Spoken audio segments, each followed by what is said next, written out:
Hey everyone, it's Nick with The Whip Shop, and on today's video I'm going to be showing you guys how I learned to crack a whip over my head. It's perhaps one of the most iconic ways of cracking a whip, and because we can achieve so much leverage from our upper body when swinging the whip, it's a way that we can crack the whip at its loudest possible levels. In today's demonstration, we're going to be using some beautiful whips here made by Sin City Kitty. That's Cat Fimple of Las Vegas, Nevada.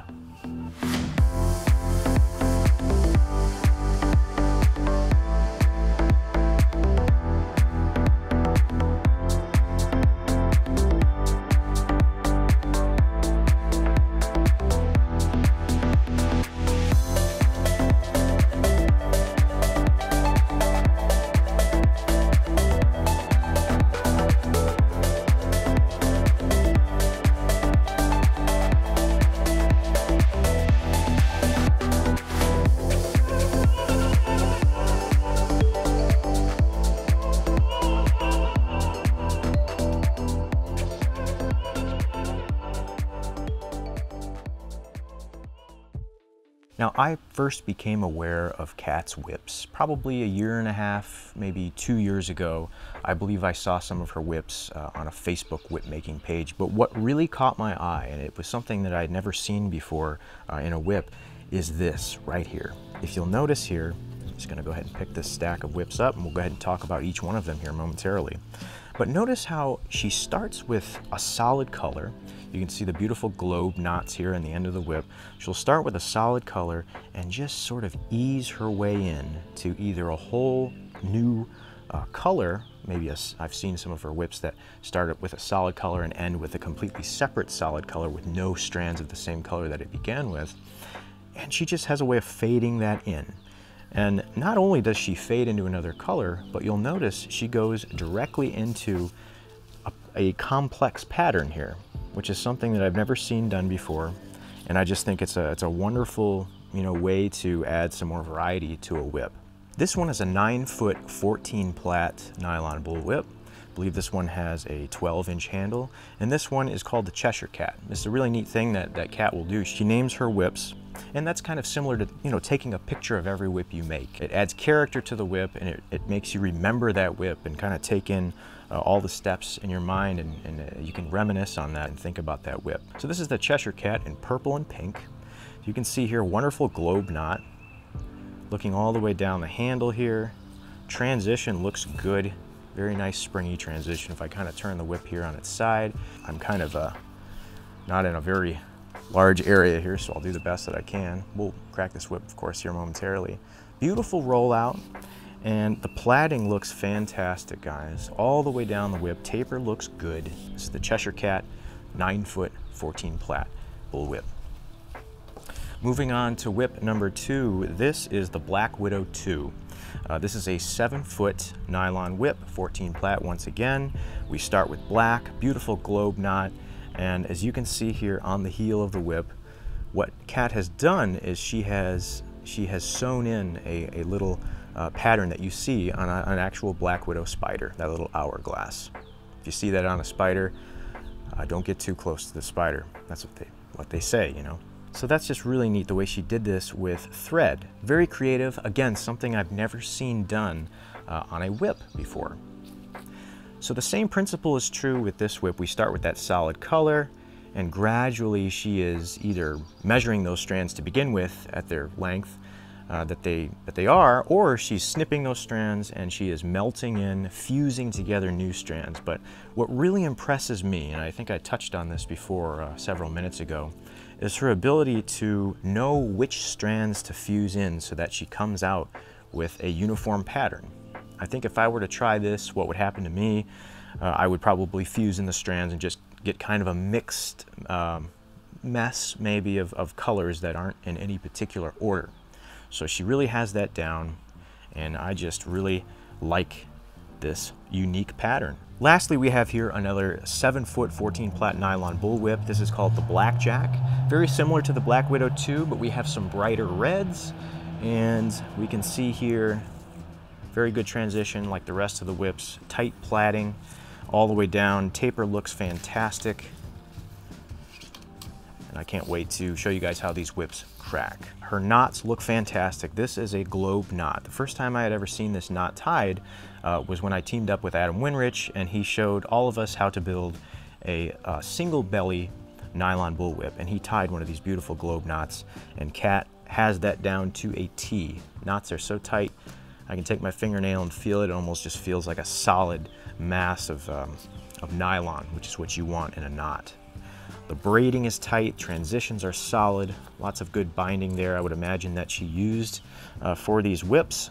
Now on all of these whips, we can see that Kat ended in a 4-point fall hitch just before she went into a tapering twist.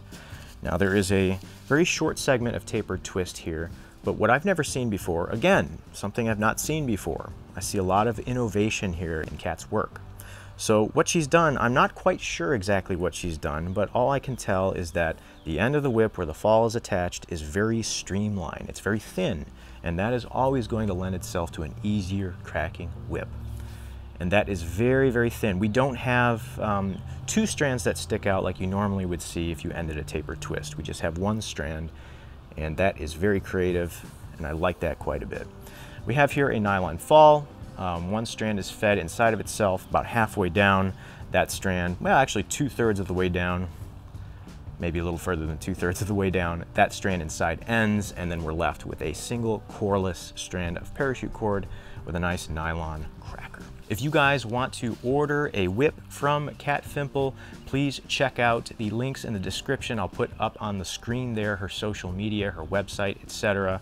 Highly recommend Kat's work, and I have just had a great time looking at these whips and getting inspired myself to try this pattern. Now let's get out there in the field, and I want to show you how these whips crack.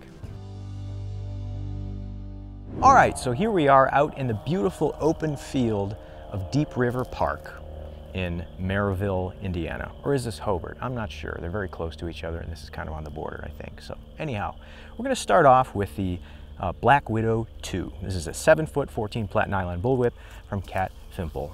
I'm going to start with a cattleman's crack straight at the camera. So you can see the whip rolls out very nicely. As a matter of fact, let's take a look at that rollout. Nice transition, beautiful rollout.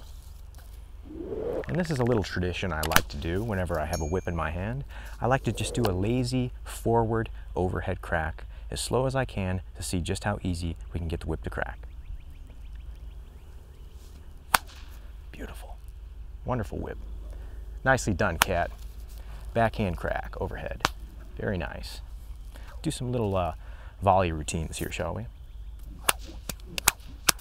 Very nice.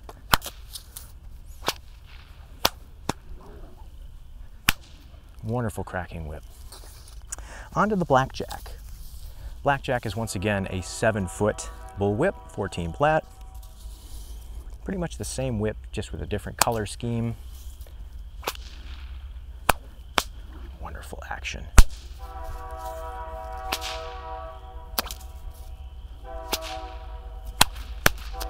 Very nice whip. A couple of body wraps there. Little Tasmanian cutback. I messed that one up. Let's try it again. Tasmanian cutback. I'm rusty, guys. There we go. And again, lazy overhead crack. There's the crack. Wonderful whip. I love this thing. I love all of them. All of these whips. Very nice. Blackjack. On to our longest whip from Kat today. This is a 9-foot 14 plat nylon bullwhip, the Cheshire Cat. Now this is a very ideal whip for doing overhead cracks because it's nice and long. We can do it real slowly. Look at this. Nice and lazy over the head. See just how easy it cracks. Around the top here. There's the crack. Again, the rollout. Some nice, tall cattleman's cracks. A couple of body wraps here. Very nice.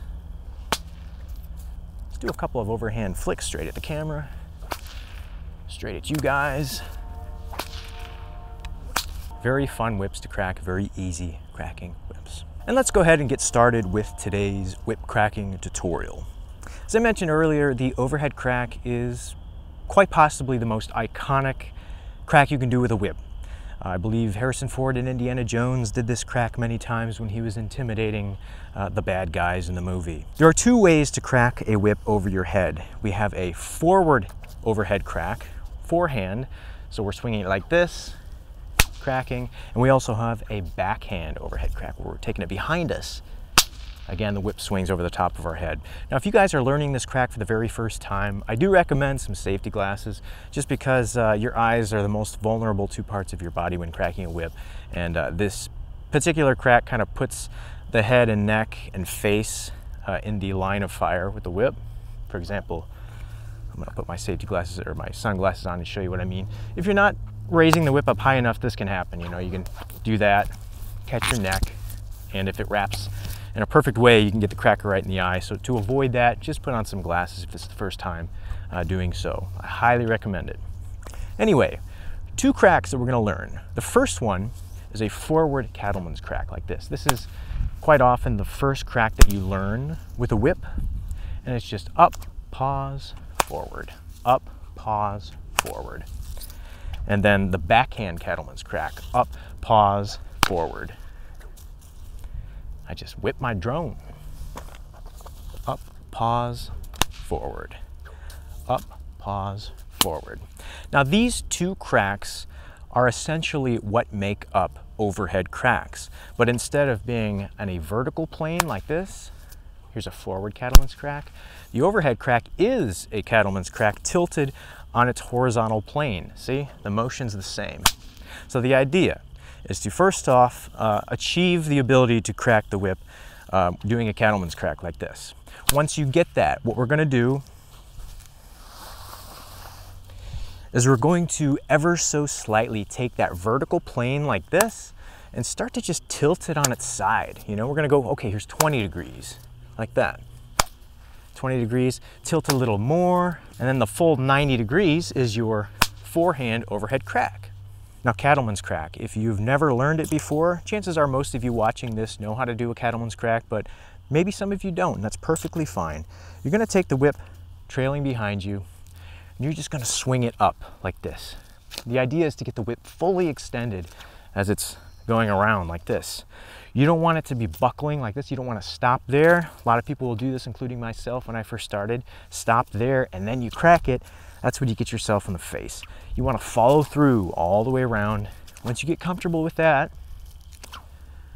then we can move on. Don't worry about the crack. The crack will come with timing, okay? Just do this a few times.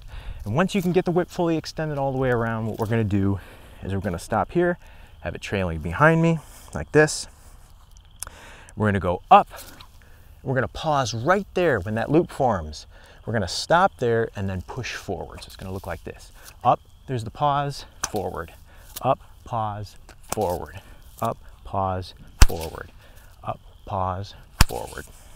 And that is the cattleman's crack. Work on getting the cattleman's crack, and then we can move on from there. So once we have the cattleman's crack, as we mentioned before, we're just going to start to just turn it on its side like this. So once you start to angle that crack, you might find yourself brushing the top of your head, your hat or whatever, maybe even wrapping it around your neck unintentionally. And that just means that you need to swing it up harder to begin with. Always remember how important it is to do that hard upswing. That's what's going to keep the whip away from your body when the loop is forming and when it's cracking. So again, we're just increasing that angle slowly like this. 45 degrees, 70 degrees. If you start hitting yourself excessively, go back to square one. Just go back to square one. Cattleman's crack. And just tilt it slightly like this. Get that elbow out a little bit. You see that? Getting that elbow out.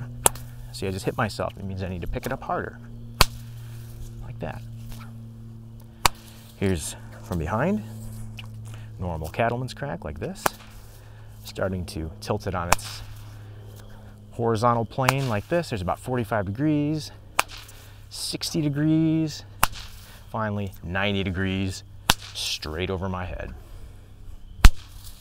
Now, once we have achieved that, let's go ahead and do a backhand overhead crack. Now this is going to be a lot more complicated because the motions we're doing with our arm are not going to be as natural as just throwing something forward. A normal cattleman's crack is just like throwing a baseball kind of, or casting a fishing rod, where the backhand overhead crack is the inverse. So it's going to take a little longer, more than likely to achieve, and that's okay though. Up, pause, forward. Have the whip trailing in front of us this time instead of back, behind us. And this right here is the backhand cattleman's crack that we're going to start with. Up, pause, forward. Up, pause, forward. Up, pause, forward. Here's dead on, straight with the camera. Up, pause, forward. Notice how I'm really exaggerating that arm. I'm getting it all up here like this. That's going to help you get that loop to form like this. And you'll look a little weird in front of people. You know, I got some hikers that are walking by thinking I'm Uncle Rico with the camera like in Napoleon Dynamite. You just got to let it go, you know. Making movies, having a good time in the spring, you know. It's all right. Up, pause, forward. Up, pause, forward. Now, tilting this on its horizontal plane is going to look a little different, right? So it's going to be, we're kind of going to be swinging out a little bit like this. See that? Up, pause, forward, slowly tilting it on its side like that, bringing it out, and finally using that upper body to carry it through like that. And the same goes for the forward overhead crack. Look at my upper body. Really helps me get that leverage. That's something you can't do with a normal cattleman's crack because you're on a vertical plane. So little by little, increasing that angle. Here's from the beginning. Up, pause, crack. Reaching outward a little more, until finally starting the whip from the left side here, around, and there is the backhand overhead crack. And take this slow. It's going to take longer to get the backhand overhead crack than it does to get the forehand overhead crack. And you can alternate them once you get them. This is kind of a fun routine a lot of people do. Back and forth, backhand, forehand, backhand, forehand, just like that. So here are some views looking straight down from our drone that's in the air right now. So here is the forward cattleman's crack evolving into a overhead crack. See, we're tilting it on its axis. There we go, there's about 80 degrees, and finally 90 degrees right there. And hopefully this will help you guys get the timing right. And then same with the backhand overhead crack, some cracks behind us. Cattleman's cracks, backhand evolving, swinging it out slightly. Whoops, swinging it out slightly, little by little. I keep doing that.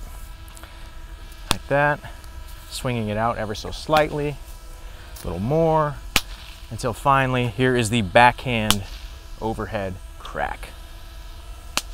And we can alternate them too. Maybe this will be helpful for you guys. Forward head, forehand, backhand, forehand, backhand. Making sure to turn my upper body, giving me more leverage.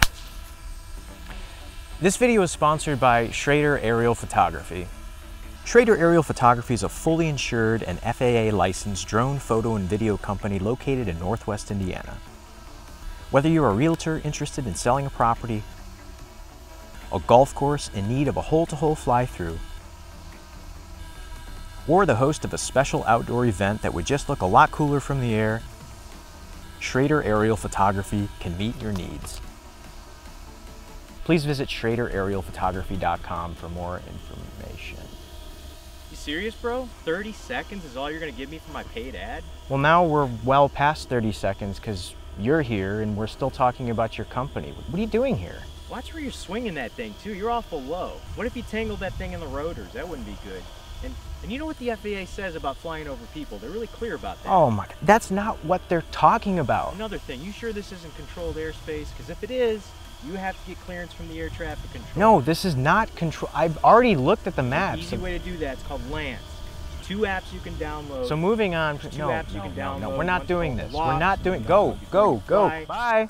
Goodbye. Yeah, whatever, man.